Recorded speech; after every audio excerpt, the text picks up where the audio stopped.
Hi, welcome back to my video once again. Now in nuclear physics, one of the ways to study the nucleus of an atom is by nuclear reactions. And one of the very common ways of inducing nuclear reactions is to bombard incident particles onto some sort of a target nucleus. This is a very common way of inducing nuclear reactions. However, you already know that the nucleus is a very tiny object. So vast majority of the space inside an atom is usually empty space. So in this kind of an experiment, when incident particles are bombarded onto some sort of a target nucleus, in that case, vast majority of the incident particles usually penetrate through the empty space of the material, and only few amount of incident particles actually interact with the target nucleus inside the material and lead to some kind of a nuclear reaction. Now, is it possible to calculate how many of these incident particles will actually interact with the target nucleus and lead to some sort of a nuclear reaction, and how many of these incident particles will actually penetrate through? To do that kind of a calculation, we need to understand something known as nuclear cross section. So nuclear cross section is simply defined as an area around the nucleus on which, if incident particles are incident on it, then it will most definitely lead to an interaction with the nucleus, and all the other incident particles outside this area will penetrate through without interacting with the nucleus. Now, what does this nuclear cross section depend upon? This nuclear cross section depends upon a variety of factors. First of all, it depends upon the kind of incident particles. For example, if the incident particles are electrons or protons or neutrons. Let's take the example of protons. If we have protons as incident particles, you probably know that protons are repelled by the nucleus because proton is positively charged, so is the nucleus. So if incident particle contains protons, the protons will most likely get repelled by the nucleus and move away. It is very difficult to induce a reaction between protons and some sort of a nucleus. Therefore, this cross-section area corresponding to incident protons will be very less. Now let's take the case of neutrons. If the incident particles had neutrons in them, neutrons are uncharged. Neutrons are not repelled by nucleus. The vast majority of the neutrons which come near a nucleus will interact with the nucleus. So the area of cross-section corresponding to neutrons will be greater. Now it also depends upon the energy of the incident particle. So let's take the example of neutrons. So if the velocity of the incident neutron is very high, then that neutron is much more likely to penetrate through the material without interacting with the nucleus. If we take a low velocity neutron or a thermal neutron, then that kind of a thermal neutron will have a higher de Broglie wavelength, and it will be more likely for that particle to interact with the nucleus. So as you can see, this area around the nucleus depends upon various factors like the kinds of particles involved, like the energy of the incident particles involved. So we can define the nuclear cross-section, also known as the interaction cross-section, as that area around the nucleus facing the incident particles, within which the incident particles will lead to an interaction with the nucleus, and outside which the incident particles will not interact with the nucleus. Greater the nuclear cross-section, more is the likelihood of an interaction and more is the likelihood of a nuclear reaction. Now this area can be greater than the actual size of the nucleus, it could be less than the actual size of the nucleus, or it could be equal to the actual size of the nucleus based upon the nature of the nuclear reaction. Now this quantity, nuclear cross-section, has a unit. So its unit is basically given by barn, B-A-R-N. So this unit is basically equal to 10 to the power minus 28 meters square or 100 femtometers square. Now if for a particular nuclear reaction we know what is the nuclear cross-section of that reaction, is it possible to calculate how many of the incident particles will actually interact with the nucleus? So in this video, I'm going to do the simple derivation of calculating how many of the incident particles actually lead to a nuclear reaction. So to do that, let's look at this particular diagram here. So here we have certain kinds of incident particles which are incident onto some sort of a material, and we have taken a rectangular slab of that material which contains the target nucleus. And let's suppose the area of cross-section facing the incident particles is A. Alright, now let's define some parameters here. So let's take a very small section of this particular rectangular slab. If I take a very small slice of this rectangular slab having thickness of dx, So let's suppose I make a cut around distance of x. So x is the distance along the direction of the incident particles. So I make a cut around the distance x, and I make another cut around x plus dx. So I take a small slab of thickness dx, and I want to study how many nuclear interactions happen inside this particular slab. Now let me define two quantities, nx. So nx, let's suppose, is the number of incident particles which survive at a distance of x. And now after penetrating through a distance of dx, this quantity is going to decrease. So let's suppose after penetrating through a distance of dx, this quantity becomes nx minus dn. Alright, so nx is the number of incident particles at a distance of x, and nx minus dn is the number of incident particles at a distance of x plus dx. Why minus dn? Minus dn because let's suppose dn is the number of interactions. So nx minus dn will therefore represent the number of particles which survive. So to calculate how many interactions will take place, we need to know how much target nuclei exists within this small slice. So let's suppose the number density of the target nucleus within this small slice is basically given by n. So n is the number of atoms per unit volume in this kind of a material. So it tells us about the number density of the atoms inside this kind of a material. So if n is the number density or the number of atoms per unit volume in this kind of a material, then how many target nucleus will exist in this small slice? That can be found out by multiplying n with the volume of this kind of a slab. So number of target nucleus within this small width of dx is basically the number density of the material multiplied by the volume of the small slice, which is the area of cross section A multiplied by the thickness of dx. So this is the number of nuclei which exist within this small slice. However, we also need to know what is the amount of area corresponding to this number of nuclei within which incident particles will actually lead to an interaction. So the amount of nuclear cross section corresponding to this many number of nuclei is simply the number of nuclei multiplied by the area of cross section corresponding to one nuclei, which is basically given by the symbol of sigma. So here I am using sigma as a symbol representing the area corresponding to one nucleus. So this is the amount of area corresponding to this many number of nuclei which exists within this tiny slab. Now, what is the actual area facing the incident particles? The actual area facing the incident particles is A. But what is the amount of area available for interaction? The amount of area available for interaction is this much. So I can say that the area of nuclear cross section divided by the total amount of area of the material slab is going to be equal to the number of interactions upon the incident particles. So I can make this statement that number of interactions divided by the total number of incident particles is equal to the total amount of nuclear cross section area available upon the total area of the cross section of the slab. So basically the total number of interactions that take place within this small slice upon the total number of incident particles is simply equal to the ratio of the total amount of nuclear cross section divided by the total area of cross section of the slab. So this is what? This is simply, I have defined as the number of interactions is dn. So dn upon the total number of incident particles, which let's suppose is n, which is basically equal to the total nuclear cross section, which is this amount, n sigma a dx, divided by the area of cross section of the material slab, which is nothing but a. So a and a gets cancelled, and this comes out to be n sigma dx.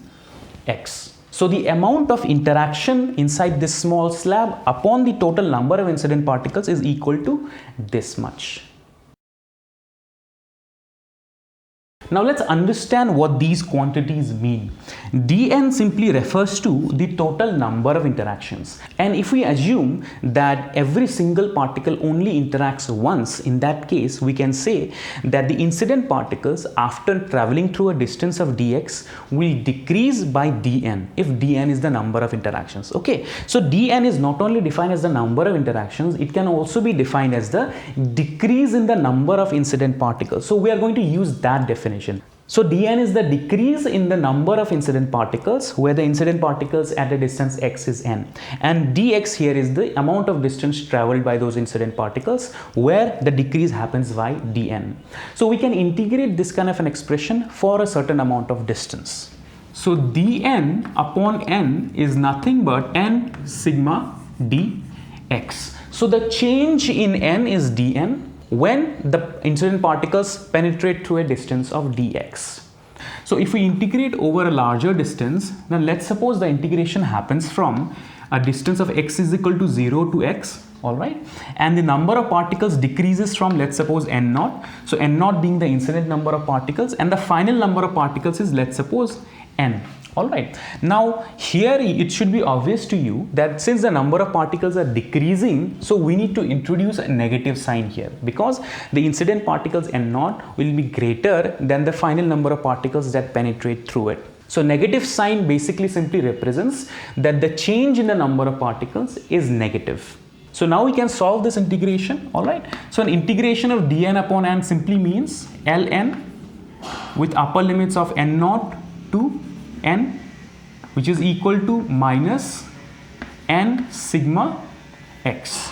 So this can further be simplified as ln n upon n naught is equal to minus n sigma x, or n upon n naught is equal to, since this is logarithm, I can write this as exponential of e to the power minus n sigma x, or n, which is nx I will write because n depends upon x, is basically equal to n naught e to the power minus small n sigma x. So this is the relationship that tells us how the number of incident particle varies as it penetrates into some kind of a material medium. So the number of particles that survive after penetrating through a distance of x basically decreases exponentially. So this represents an exponential decay or exponential decrease in the number of incident particles as it penetrates through some kind of a material medium, where the surviving number of particles is given by n, and n naught is the incident number of particles. Now by looking at this expression, you can tell that the exponential decay that is going to happen to the number of incident particles is very much dependent upon sigma here. So sigma represents the nuclear cross section. Greater the nuclear cross section, greater is the probability of interaction, and therefore the number of particles will decrease sharply. It also depends upon n, small n. The small n basically represents the number density. So in a denser material, the decrease is going to happen sharply, and in a less dense material, the decrease is going to happen slowly. So this is a very simple expression which can help us in calculating how many number of incident particles will actually survive and how many of those will actually lead to an interaction when this kind of a bombardment of incident particle takes place. We can also use this to calculate the rate of a nuclear reaction. So how much nuclear reaction happens per unit time, we can make that calculation using this particular expression. So let's suppose the rate of a nuclear reaction is given by, let's suppose, del n upon del t. So del n simply represents the number of interactions that take place when the incident particles penetrate through some distance, and del t simply represents per unit time. So now you already know the number of interactions is what? The number of interactions is the incident particles minus the emerging particles. So if suppose the incident particles is n naught, and if suppose the emerging particles is n, where n is less than n naught, and divided by del t, then this will simply represent the reaction rate, or the rate at which this sort of a nuclear reaction is going to happen, or nuclear interaction is going to happen. This can be simplified by using the expression that we have just now obtained. N naught minus what is n? N is nothing but n naught e to the power minus small n sigma x, or let's suppose we write del x, so it after penetrating to a distance of del x over a time of del t. So this is nothing but n naught upon del t 1 minus e to the power minus n sigma del x. All right. So this is the reaction rate. Now we can also make some approximations under certain situations. So let's suppose we take a very small foil. So we take a material medium or a material slab which is extremely thin. That means del x is very, very small. So we can make an approximation that del x is extremely small, or it's a very small number. Under those conditions, if del x is extremely small, then n multiplied by sigma multiplying by del x is also a very small number.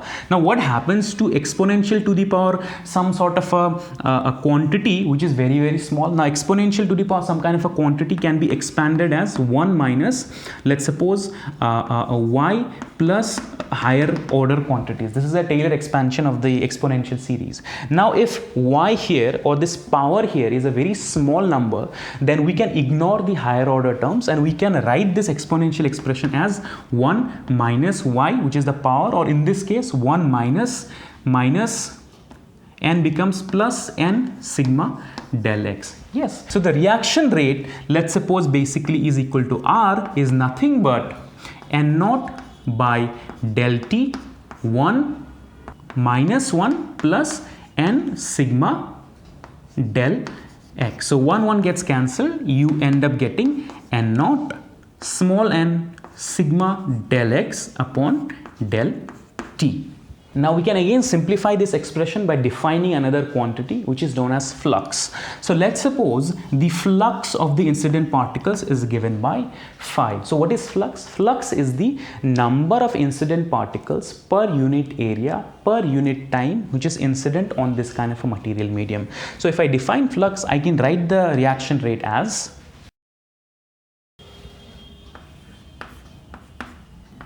n naught divided by a into del t multiplied by a into small n sigma del x. Okay, so here I have basically multiplied the area of cross section of the material slab in the numerator and the denominator. Okay, so n naught upon a into del t is nothing but the definition of flux, the number of incident particles per unit area of cross section per unit time. So this can therefore be written as phi into a into n into del x into sigma. Now what is this? Small n, what is small n? Just remember, small n is the number density of the atoms inside the material medium. So if small n is the number density of the atoms inside the material medium, A is the area of cross section and del x is the thickness through which the incident particles has passed through, then this simply refers to the total number of atoms in that material or in that thin slab. So let's suppose we refer this as n dash. So this can be therefore written as phi n dash sigma. So phi is the flux of the particles, n dash is the number of nuclei inside the thin slab, and sigma is the area of cross section. So as you can see, by knowing what is the nuclear cross section corresponding to one nucleus, we can make calculations and know how many number of interactions will happen if particles are bombarded onto the material medium. And we just now saw that the decrease in the number of particles or the increase in the number of interactions happen according to an exponential manner. We can use this to do and solve certain kinds of problems. Let's do a problem and see what we get. So question goes like this. The nuclear cross section of cadmium 113 for capturing thermal neutrons is 2.0 into 10 to the power 4 barns. And the number of cadmium 113 per cubic meter is given as 5.57 into 10 to the power 27 atoms per meter cube. What fraction of incident beam of thermal neutron is absorbed by a cadmium sheet of 0.1 millimeter thickness? So the thickness of the cadmium sheet is 0.1 millimeter. We have been given the nuclear cross section for the cadmium nucleus and also the number density of atoms in that kind of a thin sheet. So what is the fraction of incident beams absorbed? So let's suppose that initially the number of incident particles was n naught, all right, and after a thickness of 0.1 millimeter, the number of incident particles is n. So absorbed is going to be n naught minus n divided by the incident particles n naught. So this is the fraction of incident particles or incident thermal neutrons which is absorbed by the sheet. So this is the total number of interactions and this is the number of incident particles. So what is this? This can be easily calculated. So n naught minus n, n is the number of incident particles after penetrating a distance of 0.1 millimeter, which is nothing but we can use the expression n naught e to the power minus small n sigma del x is the distance which is traveled upon n naught. So n naught gets cancelled and we are left with 1 minus e to the power minus small n sigma del x. So this is the fraction of the thermal neutrons which is absorbed by the sheet, and we can calculate that very easily. So del x is the thickness which is already given to us as 0.1 millimeter, which is nothing but 10 to the power minus 4 meters. We need to calculate this quantity small n multiplied by sigma multiplied by del x. What is this? Small n is the number density of atoms in the sheet, which is given as 5.57 multiplied by 10 to the power 27 atoms per meter cube, and sigma is the area of cross section, which is 2 into 10 to the power 4 barn. What is barn in SI units? It is nothing but 10 to the power minus 28 meter square, and multiplied by 0.1 millimeter, which is 10 to the power minus 4 meter. So this can be numerically calculated, and according to my calculations, this quantity comes out to be around 1.11. So if I put this value here, then this simply becomes 1 minus e to the power minus 1.11. You can calculate what this is. Exponential is nothing but 2.3. This comes out to be 1 minus 0.319, and final answer comes out to be 0.68. So this means 68%. So if you do the numerical calculations involved, you will come up with the same answer. That means 68% is the fraction of the incident thermal neutrons that get absorbed by a cadmium sheet of 0.1 millimeter thickness. That means 68% of the incident particles lead to some kind of a nuclear interaction, and that leads to some sort of a nuclear reaction. So this is everything that I have to talk about in terms of nuclear cross section and how can it be used to calculating the number of nuclear interactions that happen when incident particles are bombarded onto some kind of a slab. That is it for today. See you in the next video.